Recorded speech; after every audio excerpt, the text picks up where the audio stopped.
Hello, welcome back to Inside Adelaide. Well, it has been the source of much discussion over the last few months, but it looks as though the Inverbrackie Detention Centre is here to stay. As children all across Adelaide headed back to school, 6 schools in the Adelaide Hills welcomed the asylum seeker children to their classrooms.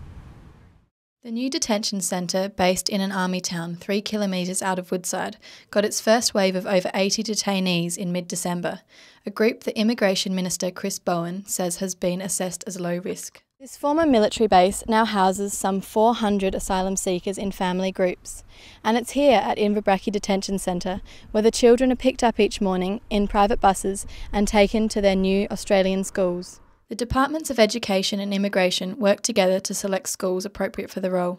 Woodside, Bridgewater, Heathfield and Uradla primaries were chosen, with Heathfield High and Oakbank area the only secondary schools to take on the older children. What we had to prove was that our parent community was overwhelmingly supportive of having refugees, detainees, minors come to our sites, so we had to do a survey and we talked to probably 96% of our parents who all were overwhelmingly positive. We've got a very monocultural cohort of students to date, and so the opportunity to have people from somewhere else was going to be good learning for all of us. Yeah, the kids have been fantastic coming over and introducing themselves to our kids, and they've made friendships. On the first day they were here, I went outside and thought, yep, Chasey is the universal language, because there was a whole school game of Chasey going on that included the children. We've got on our windows welcome posters that the other kids have made, and the first day they're knocking on the doors, peering in, coming in to meet them and going, can they come out to play with us? This integration between the students brings with it an element of normality to the children's lives,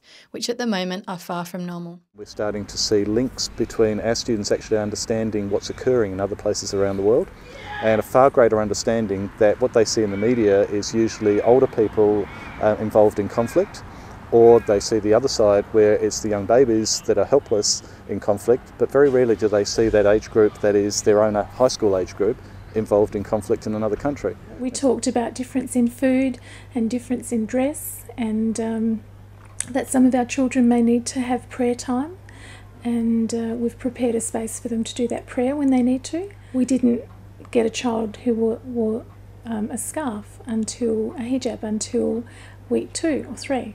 So they were prepared for that, but they did look a little bit because they weren't used to it.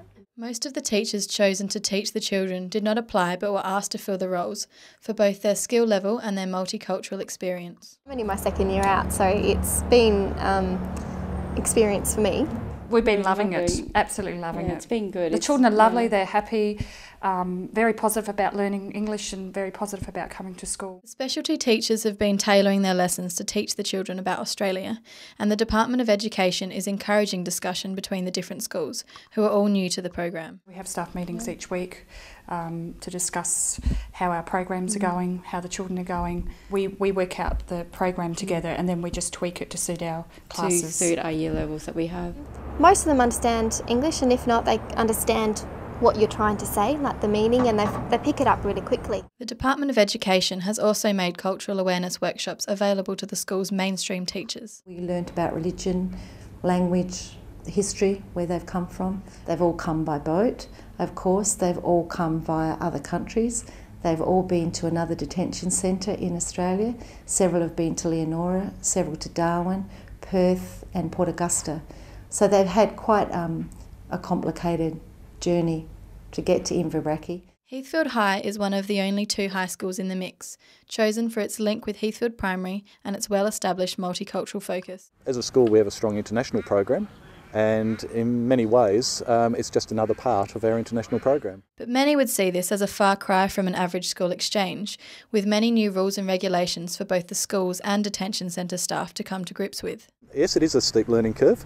There's a lot of things that we have to take in place to have the students here, but none of them are overly intrusive. They are just common sense things that protect the students and protect their families. And within the school we really haven't had to make major changes to accommodate that. The schools have been offered a lot of support from groups in the local community, including pro-refugee groups on the social network site Facebook. We've had offers for help. For example, the Circle of Friends have certainly been involved in wanting to help and volunteer their time. And within our staff, they've only been too generous with their time. Despite initial bad publicity for the new detention centre, this has been the support felt by all the schools. A Lobethal group offering knitting classes to the mothers and Hills families putting together shoeboxes of love for the new students over Christmas. The shoeboxes of love actually came from the whole of the Adelaide Hills, so there were probably about 20 schools that contributed to that, and we sent them all to Woodside. The students helped provide the contents, and some parents helped us pack them. This community has been brilliant in welcoming these children. It's been an absolute smooth transition. The children have felt at home from day one. Although feedback for the schools has been predominantly positive, community groups opposed to the detention centre believe infrastructure in the area shouldn't have to cope with the extra people, particularly in the areas of health and education. Every school around the hills is at bursting point, and I mean bursting. Some community activist groups still hope the decision to open Inverbrackie will be reversed, while others maintain their support, waiting to see if the school program and the centre itself will be ongoing. All the while, processing of asylum applications will continue while the families are accommodated at Inverbrackie. Obviously there are political implications around how long people stay and how long Inverbrackie will operate and immigration policy, but we're hoping that it will be long term. Currently our teachers have been appointed for a year, but we're hopeful that we will continue to be part of the program. They haven't chosen to be here. They've come with their parents in many cases, and so our aim is to try and give them a time where they'll remember it fondly, and whether they go back to their country and are sent back, or whether they stay, I hope that the time they've had with us is going to be a memorable and enjoyable one. We're taking into account who they are right now and doing the best we can for an unsure future. These are kids, do you know what I mean? Kids haven't done anything wrong. They're just like normal kids with normal needs that they need to go to school. And they're happy, normal kids, I suppose. I don't really know how else to put it. Alice Welby, Inside Adelaide. Last weekend, 25,000 people packed the Adelaide showgrounds for the Italian festival Carnevale. Now in its 35th year, the next generation of Italian Australians are putting their stamp on the iconic event. For Adelaide's Italian community, Carnevale is a highlight of their social calendar. It's an opportunity to meet up with friends, enjoy good food and wine, and celebrate all things Italian. From its beginnings in Rundle Mall to its current home at the Adelaide Showgrounds, this is one festival that is showing no signs of slowing down. Now, the next generation of young people with Italian heritage are making their mark on the event, bringing a stronger youth focus to ensure this celebration remains on SA's events calendar for years to come. We can organise events and we can bring a fresh new vibe to the Italian Carnevale. And I think it's good from our side of things with the youth and I guess the early immigrants to mix together. The older people stop organising and, you know, pull back from that sort of thing. Who's going to do it is going to be the young people. These young radio hosts have collaborated for the third time to organise the Anima Carnevale youth stage.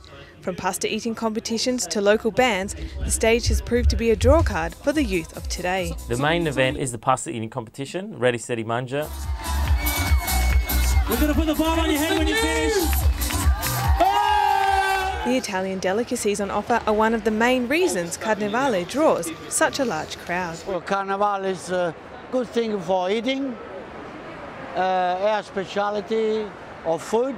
It doesn't matter how much we get ready every year, we seem to run out at lunchtime. And this year we increased above 40 kilos more than what we did last year, and 1 o'clock it was sold out. Zeppelis. You can't go past the Zeppelis. I prefer the tuna.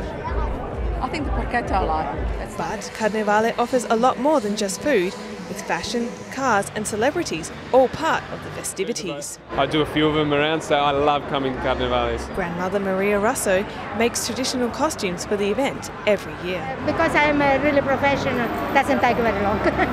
It's not all hard work, with novelty merchandise a popular choice. We are from Melbourne. This is the second year that we've come. Yeah, we enjoy it. Local Adelaide bands are also getting behind the festival, contributing to the vibrant atmosphere. We've got young bands coming through, they're all of Italian background. It's good to have a festival like this. This event continues to grow each year, bringing the best of Italy to the people of Adelaide and highlights Australia's rich multiculturalism. Part of the Australian culture is the Italian culture. Elise Fanton, Inside Adelaide. Don't go away, the Unleashed Swimming Centre's Mega Swim is coming up next.